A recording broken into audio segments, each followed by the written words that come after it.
The thoroughbred is a magnificent animal, bred for speed, bred to compete, the sport of kings.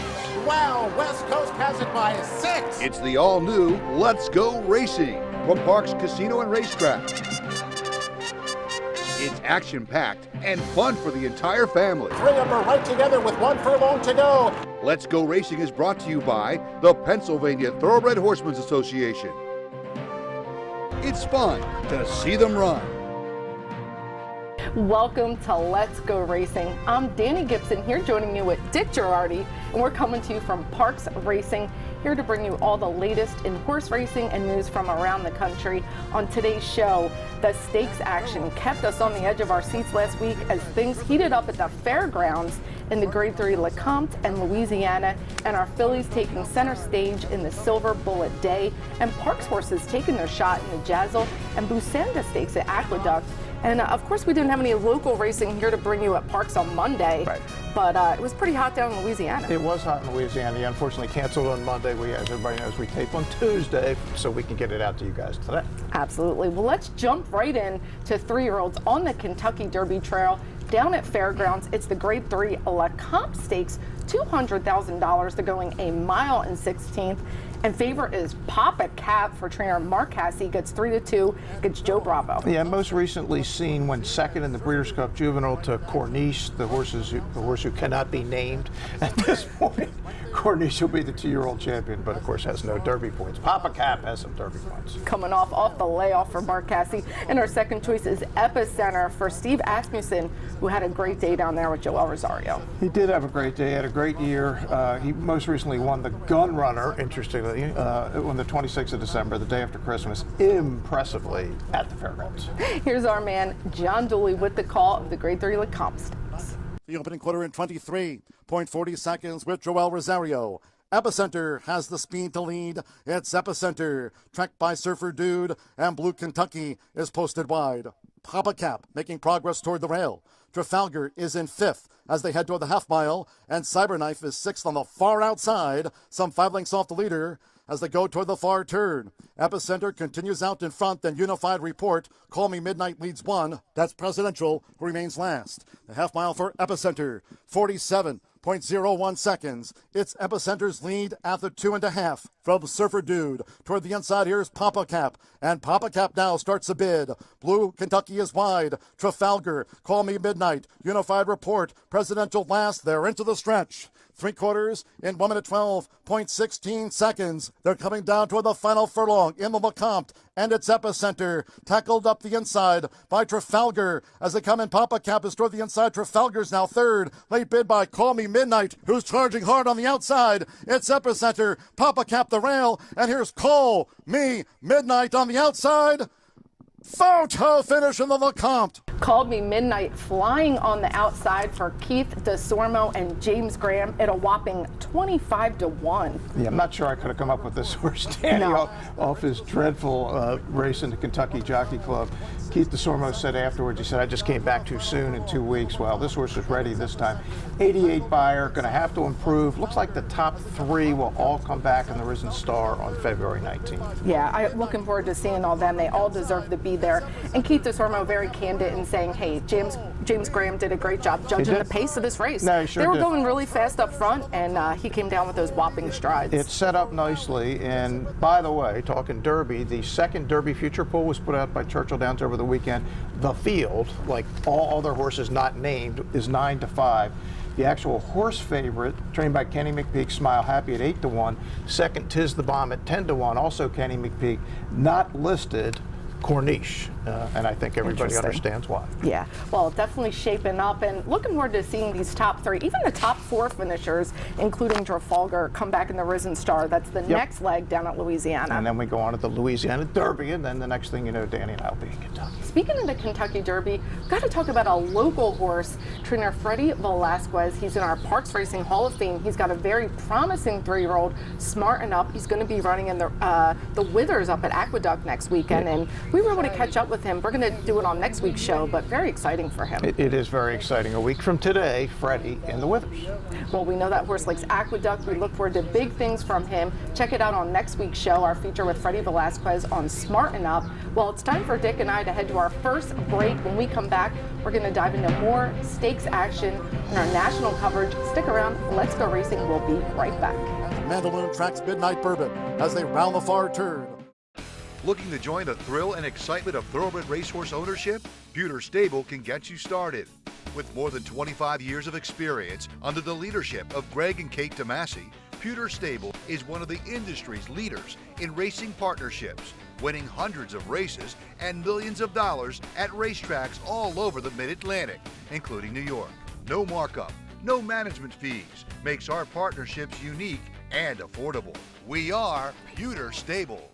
If you want action and you want it now, you got to get the new Parks Racing mobile app. Wager and watch thoroughbred and harness racing from around the world. With the Parks Racing mobile app, it's easy to open and fund your account. Then place your wagers and cheer on your horse as they thunder down the stretch. With the Parks Racing mobile app, you'll easily make withdrawal requests, view the previous day's replays and results. Plus, open any new account now and you'll be automatically enrolled in the Parks Rewards program. The more you wager, the more you earn. Get the new Parks Racing mobile app and get in on the action. Racehorses are pampered, treated with care, and loved. Nothing is more important than their health and their safety. We do right by them, and they do right by us. the hard-working folks Who proudly earn our living. In Pennsylvania's horse racing, and breeding industries. Horse racing is a lot of fun. but it's so much more. It provides tens of thousands of jobs, Jobs and billions in economic impact each year. all across the Commonwealth. Horse racing in Pennsylvania. It's a winner.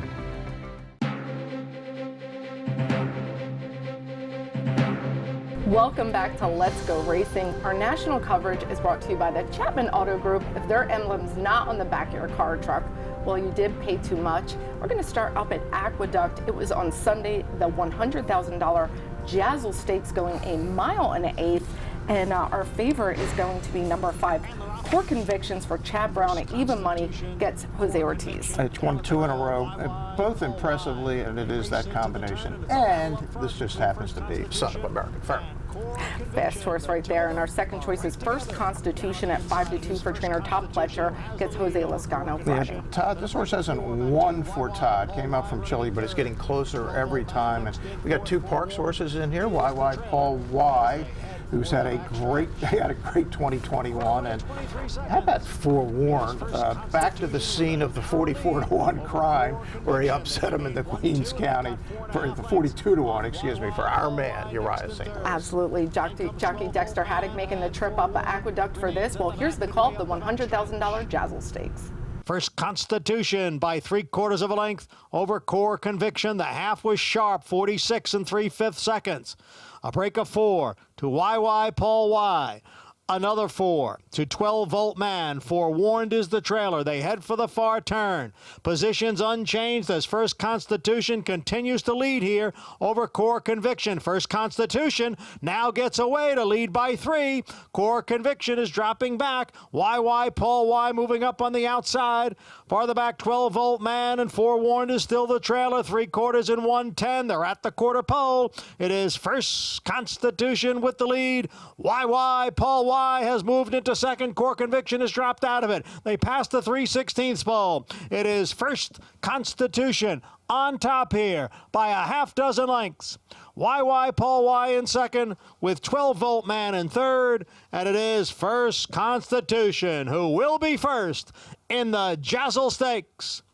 First Constitution getting the win, but getting it impressively, drawing off the winner with Jose Lozcano. And I want to give a huge shout out to Byron. That's Todd Pletcher's assistant. He runs the shop up at Belmont Park, and he does a fabulous job with Todd's horses. He does. Look, everybody that works for Todd has to be sharp, or you wouldn't get to work for Todd because he's one of the sharpest guys in the business. First Constitution, impressive. Now, Danny, the whole weekend, the rail was really live at Aqueduct. If you got there, you won. Thought YY Paul Y with Kendrick and Penny Pierce, I thought ran a really good second. get in the race. And unfortunately for Forewarned, this was not his kind of a race because there wasn't much of a pace. He wasn't have much of a chance. Yeah, absolutely. YY Paul Y took 2 huge nominations here in our Horsemen's Awards we're going to have upcoming. Well-deservedly, really nice horse that's steadily improving for trainer Penny Pierce. Absolutely.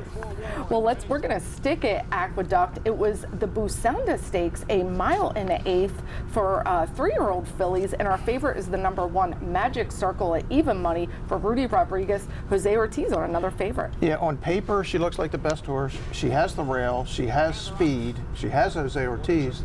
This looks like a winner to me. It absolutely does. And second choice, do not count out Morning Matcha for our man Butch Reed. Gets Kendrick Carmouche 2-1 odds right now. Yeah, look, this is a really neat horse for Butch.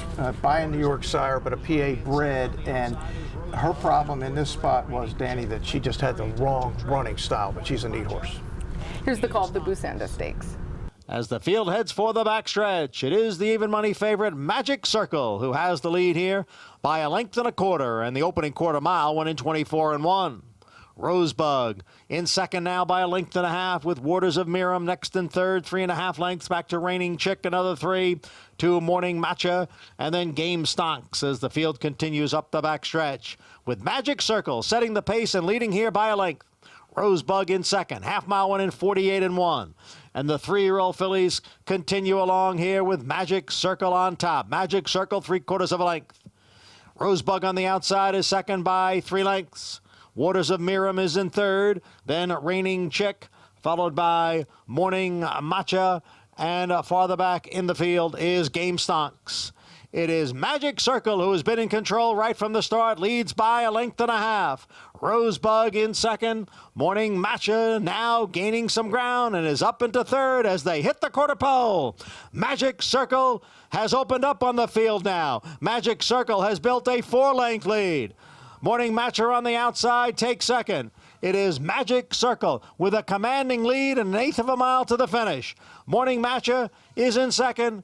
It's Magic Circle. She's been in front right from the start under jockey Jose Ortiz, and it will be Magic Circle who bounds home in the Busanda.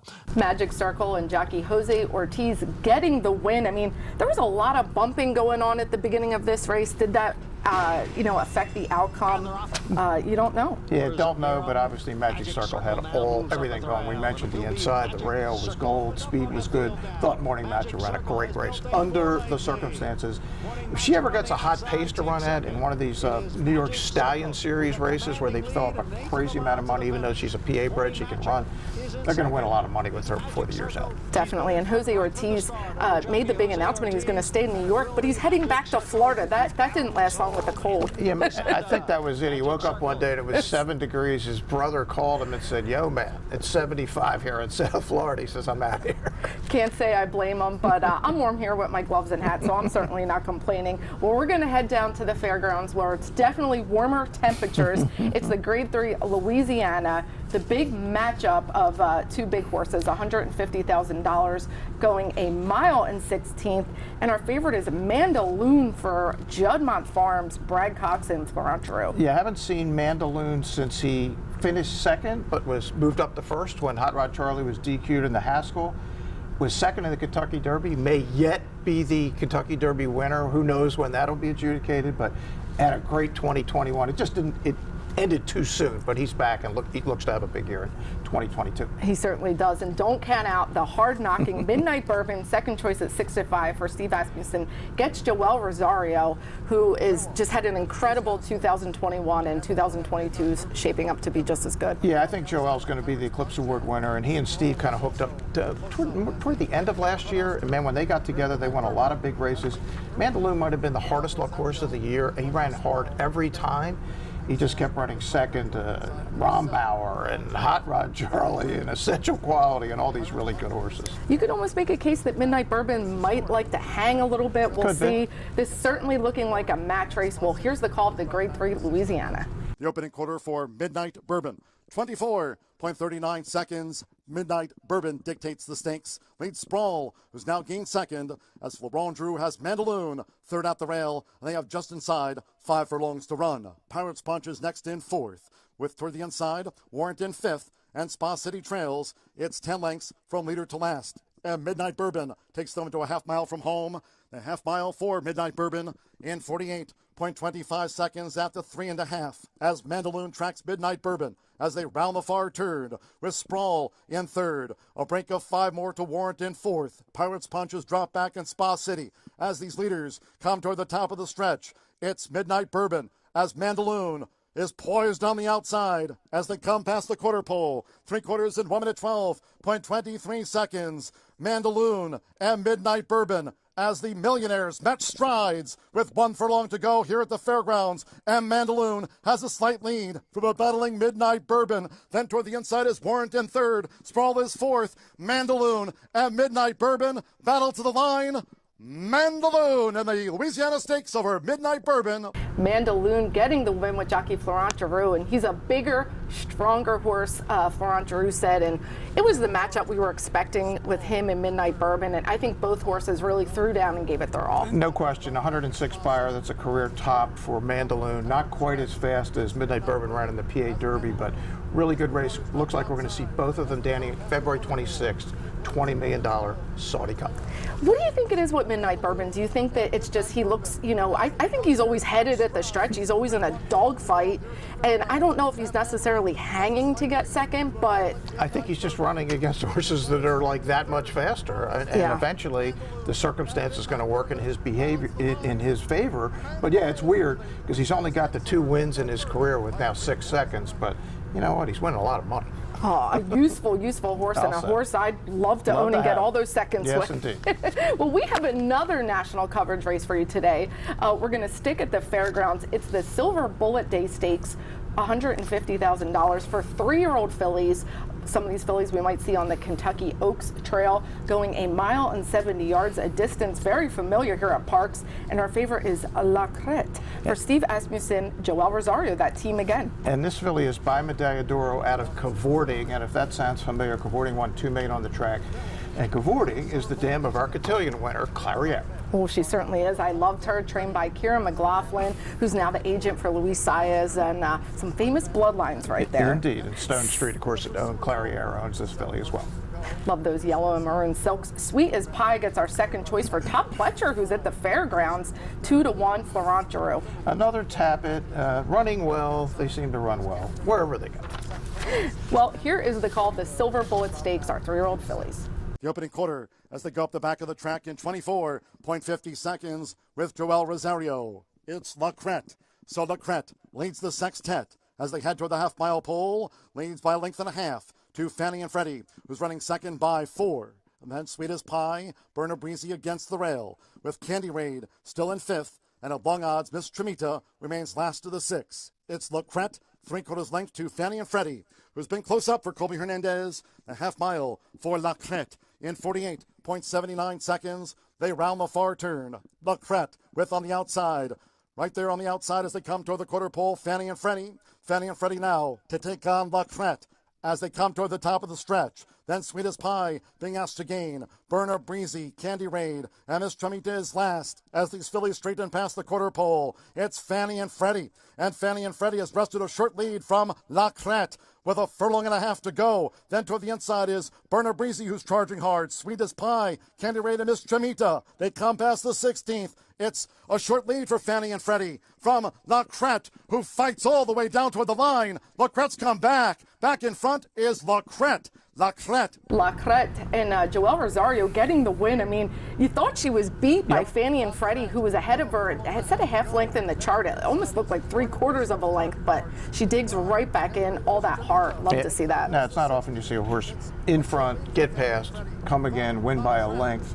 Very impressive. Number not great, 74, but certainly the bloodlines are there. We'll see if she can progress, maybe onto the Rachel Alexandra, the fairgrounds almost.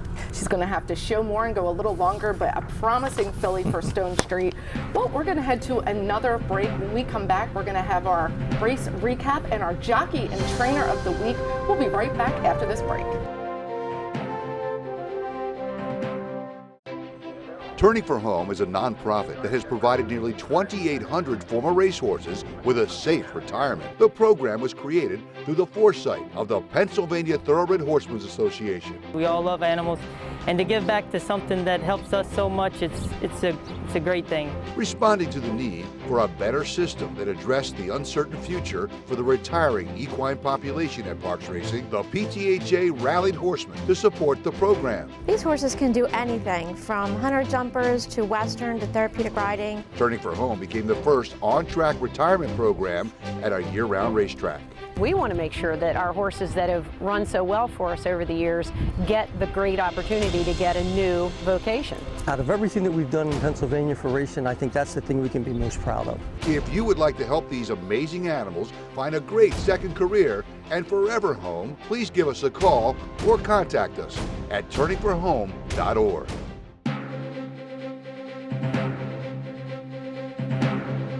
Welcome back to Let's Go Racing. Our Jockey and Trainer of the Week is brought to you by Turning for Home, our racehorse retirement program right here at Parks Racing. Very proud of this program. And we have another great Turning for Home spotlight horse, Big Ray. Love that name. Ray's Chris Griffin's dog's name, but Big Ray's available for adoption. His owner retired him. Sending the Finger likes to try another track. All of his races were run here at Parks. He won 2 races, 6 seconds and a third, and he's now offered for adoption after getting some downtime at the farm, learning how to be a regular horse and learn to be a riding horse. And Big Ray has big movement and even bigger personality. He's 4 years old with a solid build and a very eye-catching look. And yeah, he's going to be best suited for a dressage and non-jumping. And he's right here in Pennsylvania at Castle Rock Farm and ready to meet his new best friend. Sounds like a plan. Yeah, Big Ray. Well, our Jockey of the Week, we have to give it to 7-pound apprentice Andy Hernandez, who has just been riding lights out. This gentleman has a big future ahead of him. He does. We did the piece on him a couple of weeks ago, Danny. We knew then, and he's done nothing but improve since then. And our Trainer of the Week is Tyler Service. Tyler, John's son has certainly made a name for himself. He had a really good week here last week, and he's a very promising horse, Perfect Day. No question, and Tyler was always going to be a star in this business. Tyler, very excited after a win. Here's a little more with him. I love that you always go out to greet your horses when they win. Yeah, definitely. We spend so much time for them, so they're really close to our hearts, so we always got to give them the love.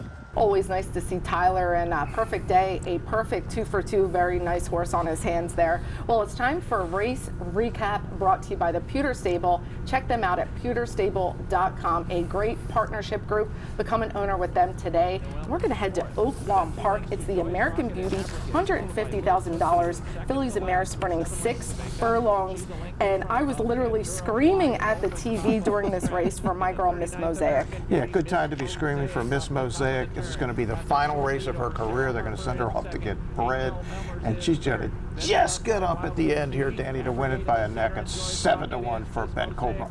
I was a believer when I got to see her in person when she ran Mrs. Claus here, second to Jakarta, but this filly mare gives her all, and a great way to go out a winner. Good for her. Well, we're going to head to Santa Anita. It's 6 furlongs on their turf course in the Clockers Corner, $70,000, and wow, this is a lot of fast horses going here on the grass. Yeah, fast horses. The fastest one of all is Baraza, the 4, loose on the lead, and they're not going to catch this colt. And it's interesting, named Clockers Corner. Anybody that's ever spent any time at Santa Anita, the top of the stretch is where Clockers Corner is. That's where everybody hangs out in the morning watching the horses train. Well, I definitely want to get there. And Baraza's Damn Halo Dolly, I was such a fan of this horse. It was a really cool Calbred that Jerry Hollendorfer used to train in. There's another horse in there people might remember named Vanzi. Used to be trained by Mike Pino, now in the Richie Baltus barn, and got a 5th, but was closing with Johnny Velasquez. Yeah, maybe a little short for Vanzi, going 3/4, maybe a little better going 2 turns. Yeah, hopefully to see more out of him, but Clockers Corner, a great race and a great place to watch the races.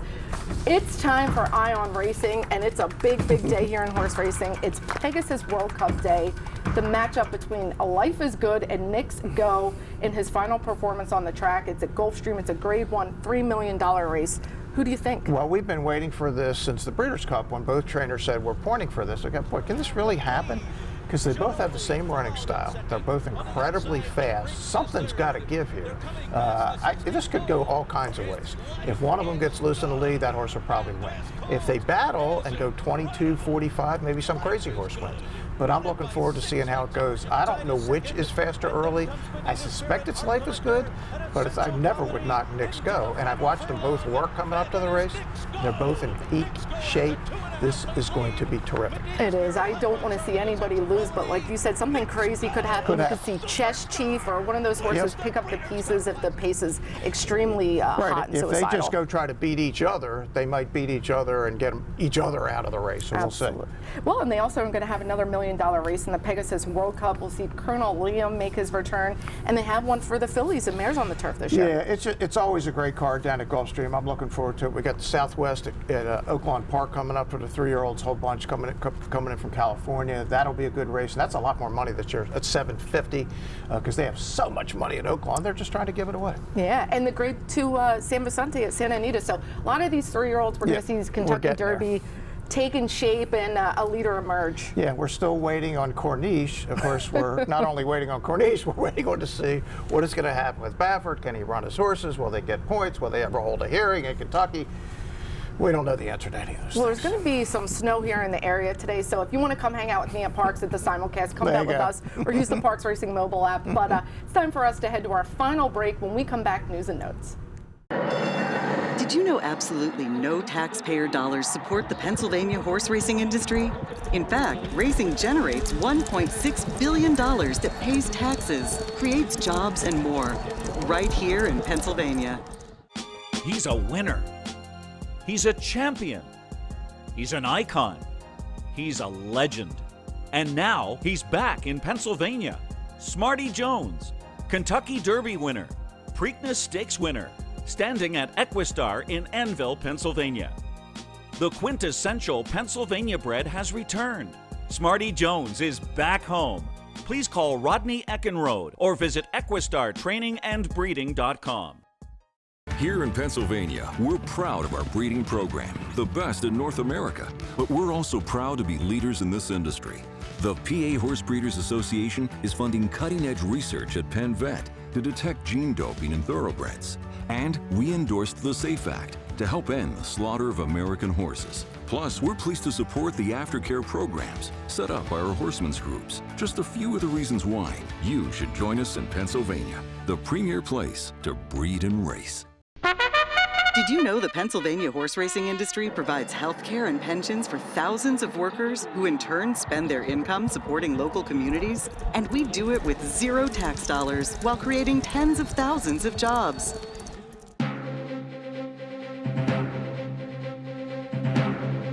Welcome back to Let's Go Racing. News and notes brought to you by the Granny Fund, which provides continuing education for our wonderful backstretch community. And we have some sad news out of Kentucky. A famous superstar, Popcorn Delights, who was best known on the silver screen as Seabiscuit's, one of Seabiscuit's stunt doubles, really. Gary Stevens loved riding him, but he passed at 24. Yeah, he did, and he was one of the horses, as you said, used in the movie as Seabiscuit. Of course, Gary Stevens played George Wolfe, who rode Seabiscuit in the famous match race against War Admiral at Pimlico way back in the day. But lived to a great 24, and he got to live out his days at Old Friends in Kentucky, which is a fabulous place. Yes, and but yeah, our hats off to Popcorn Delights. We're going to miss them. And we have something new to bring to you. I'm going to be doing Danny's Pick of the Day. We're going to promote it on Let's Go Racing. Check it out on our website and our social medias. And I'm going to help you guys make some money. Let's Go RacingParks.com. Danny's Pick every day. What could be better than that? Yeah, I'm going to be fun in the paddock, and I'll help teach you guys, and we'll see what we can do. There you go. Yeah, it's going to be fun. Well, that wraps it up for us, but come check us out. We're racing Monday, Tuesday, and Wednesday here at Parks, 12:25 post. Me and Dick, thank you so much for joining us. We look forward to seeing you next week here on Let's Go Racing.